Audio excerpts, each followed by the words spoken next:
I have a weird relationship with Zack Snyder's DC movies. I've been a defender of Man of Steel ever since it came out, and I always thought the criticism levied at it was unfair. Though if I'm being honest, I do have a history of being too forgiving of movies right after I see them. I could walk away from basically anything and tell you it was pretty good, no matter what the quality actually was. Part of that's recency bias, part of it's not wanting to admit I wasted time and money on something bad, and part of it is the fact that I generally want to see the good in things. And that was complemented by the fact that Man of Steel gave me several things I've always wanted from a Superman movie but never got before.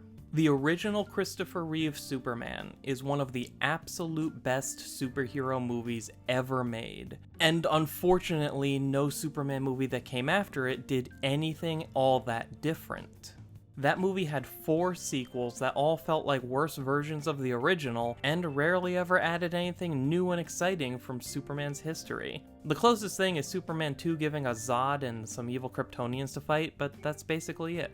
So when Man of Steel showed up and gave us the first cinematic interpretation of Superman to ever break away from what had been established by Christopher Reeve and Richard Donner in 1978, it was like a breath of fresh air. Finally, we were getting something different. And I was so happy about that, I found myself being even more forgiving than usual. I was willing to take the movie on its own terms, and I still think that's fine. There's nothing wrong with making a darker Superman story if you got something to say. But everything changed for me once this stopped being just a new Superman movie and started setting the tone for a universe. I am not one of those guys who will tell you that the only way to correctly adapt something is to exactly translate the source material. You can't adapt something without changing it, and on some level that's the whole point of making an adaptation. And I watch these movies expecting to get new stories, or at least new takes on old stories, because if I just wanted to see the source material again, I'd just go read it.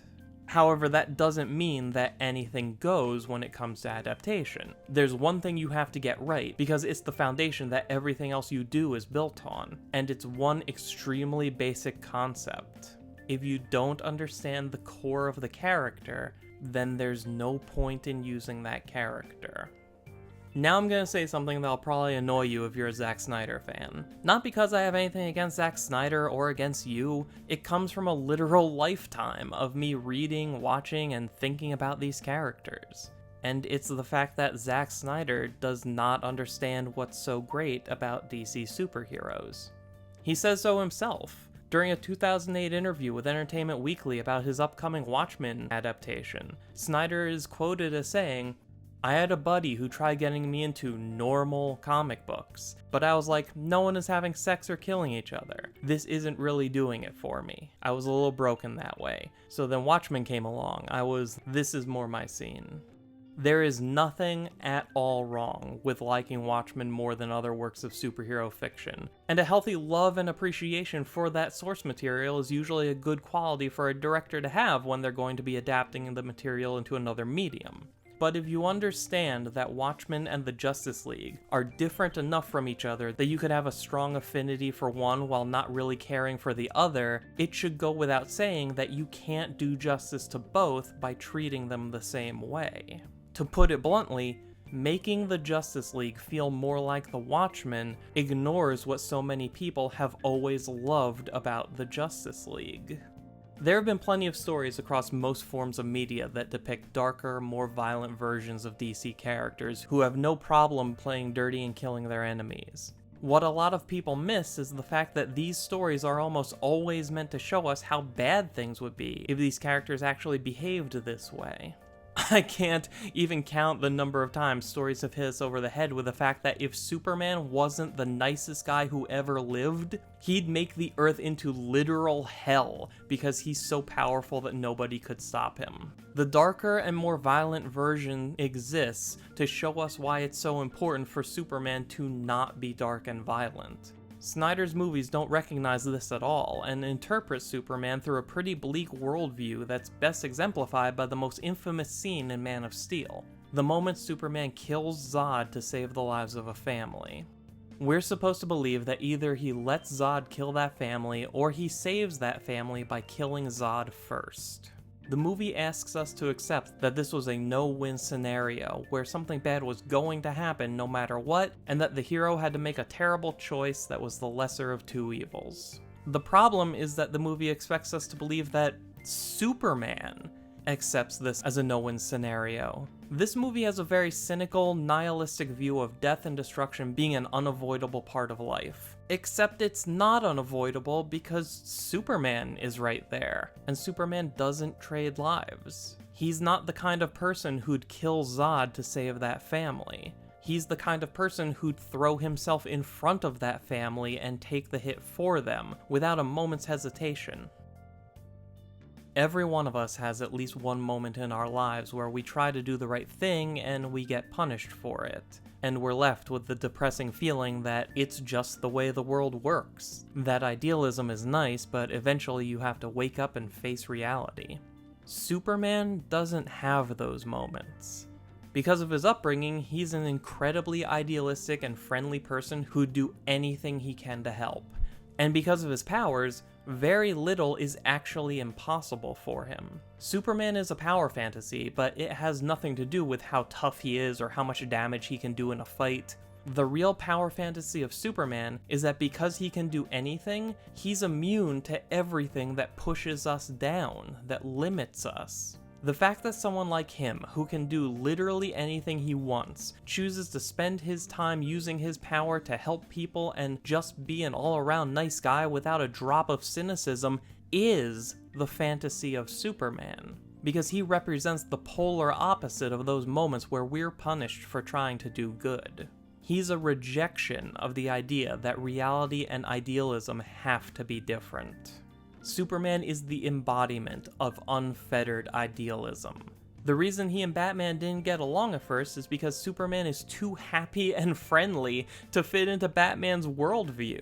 The very existence of someone like Superman challenges everything that Batman thinks he knows about people.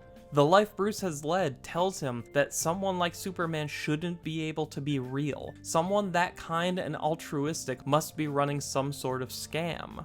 Superman is the guy who is too good to be true, who turns out to actually be true. If you want to explore darker themes with the big DC characters, you've got Batman right there. Again, the entire basis of their relationship is the fact that Batman is darker and more jaded than Superman, and you can get a lot of mileage out of having these two characters interact with each other, and react to the same things totally differently. But again, you still have to understand the core of Batman's character to make it all work. And this is where Snyder's films stumble again. They give us a version of Batman who's comfortable with killing and who uses guns. It feels really weird having to even say this, but Batman is completely, utterly, 100% anti-murder and anti-gun. And that's not me forcing my own agenda or projecting my own beliefs onto the character. That's me basically reciting to you the most famous story in superhero fiction. Batman exists because his parents were murdered by gun violence. He became Batman to keep other people from suffering the same way he has. Batman hates guns as much as he values life. And to drive the point home, there were times when Batman does pick up a gun and point it at someone, only to be horrified by his own actions when he didn't even pull the trigger. During Infinite Crisis, it looked like Deathstroke killed Nightwing. Batman thought he saw his son murdered right in front of him and he freaked out, grabbed a gun, pointed it at Deathstroke, only to recoil in horror and disgust when he realized what he was doing. Hell, the entire inciting incident for Batman Beyond is Bruce resorting to using a gun for self-defense when he was too old to put up a fight, something that affected him so powerfully that he swore off ever being Batman again, because he almost did the worst thing he could imagine anyone doing to someone else. Batman doesn't kill because his life was ruined by a murder. It was burned into his 10-year-old mind that murder leaves behind loved ones whose lives are ruined, and that guns are the weapon of the enemy. The idea that Batman should kill people misses the point of his origin story. The idea that Batman should use guns misses the point of him even being Batman. There's a reason that when DC had to come up with hordes of nightmare versions of Batman, each representing a scenario where Bruce's life spiraled out of control into darkness and horror. One of them was a Batman decked out like the Punisher. This is literally Bruce's nightmare. This is everything he spent his life building being turned into the very thing he was trying to stop. He's not alright with murder as long as you shoot the right people. He's against all of it. I'm not going to go down the list of the entire Justice League and supporting cast. Just know that the best characters on this team are the ones where forces other than Snyder were able to exert some level of control. Wonder Woman's portrayal has been pretty great, and a big part of that is the influence Patty Jenkins has had on her appearances in his films. But if there's one thing they could have done to make the Justice League a better movie across the board, it'd be this. Don't show us the origin of the Justice League. Picture this.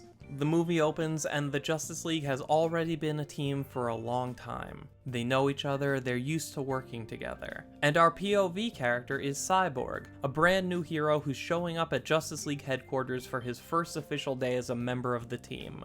He's the least famous character on the cast, so making him the audience surrogate would allow us to get to know him pretty well, while also exploiting his status as the new guy to let him ask all the questions that we, the audience, would have about all the people, places, and things important to the movie.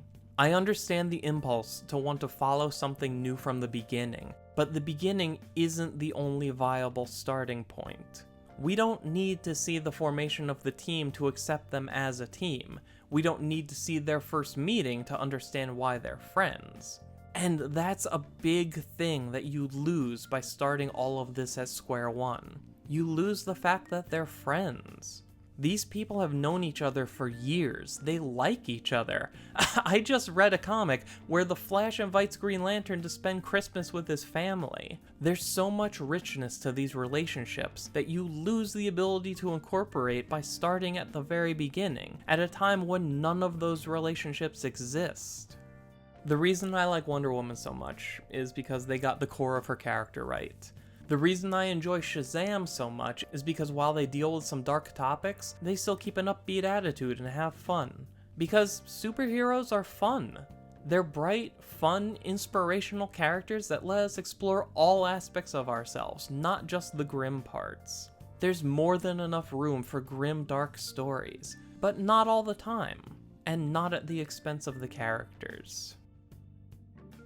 I'm making this before the release of the Snyder Cut, and I considered waiting until after I'd watched it to see if it ended up being a better experience than the theatrical cut. But I ultimately realized that it wouldn't really make much difference, because there's nothing they can add that'll change the core of who these versions of the characters are, which is the biggest problem. It doesn't matter how much longer you make the movie. If the movie's foundational element is flawed, then a longer movie is just more of the thing that doesn't work. And I would love to be wrong. Hell, I hope the Snyder Cut proves me wrong. But an accurate representation of who these characters are and what they mean was never what Zack Snyder intended to make. Okay, I just had to get that out there. I'm gonna go back to talking about Green Lantern now.